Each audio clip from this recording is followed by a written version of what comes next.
BDR হত্যাকাণ্ডে ন্যায় বিচার নিশ্চিত করতে আগামী ৫ কর্মদিবসের মধ্যে তদন্ত কমিটি গঠন করা হবে বলে জানিয়েছেন স্বরাষ্ট্র উপদেষ্টা লেফটেন্যান্ট জেনারেল মোহাম্মদ জাহাঙ্গীর আলম চৌধুরী।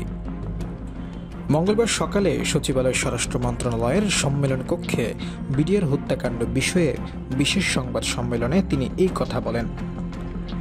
উপদেষ্টা বলেন, বিডিআর হত্যাকাণ্ডে পুনঃতদন্ত ও ন্যায় বিচার নিশ্চিত করতে অন্তর্বর্তী সরকার বদ্ধপরিকর। এ লক্ষ্যে স্বরাষ্ট্র মন্ত্রণালয় অন্তর্বর্তীকালীন সরকার গঠনের পর থেকেই কাজ করে যাচ্ছে। এই মন্ত্রণালয়ের দায়িত্বপ্রাপ্ত উপদেষ্টা হিসেবে আমি প্রথম থেকেই বিডিআর হত্যাকাণ্ডের পুনঃতদন্ত ও ন্যায় বিচার নিশ্চিত করতে সোচ্চার ছিলাম, এখনও আছি। তিনি বলেন, বিডিআর হত্যাকাণ্ডে আমি শুরু থেকেই ন্যায় বিচার চেয়ে আসছি।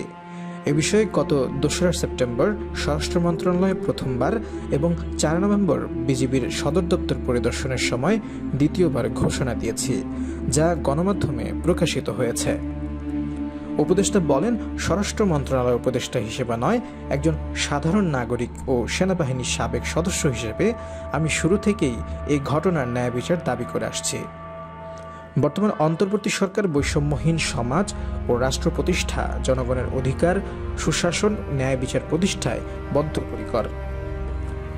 তদন্ত কমিটিতে কারা থাকছেন এমন প্রশ্নের জবাবে তিনি বলেন, অবসরপ্রাপ্ত বিচারক, সিভিল সার্ভিস, সশস্ত্র বাহিনী ও পুলিশের অবসরপ্রাপ্ত কর্মকর্তাদের নিয়ে এই কমিটি গঠন করা হবে। কমিটির সদস্য সংখ্যা এখনও নিশ্চিত করা হয়নি, তবে ৫ জন, ৭ জন, এমনকি ৯ জনও হতে পারে। সশস্ত্র বাহিনীর সদস্য সংখ্যা একটু বেশি থাকতে পারে বলেও জানান উপদেষ্টা।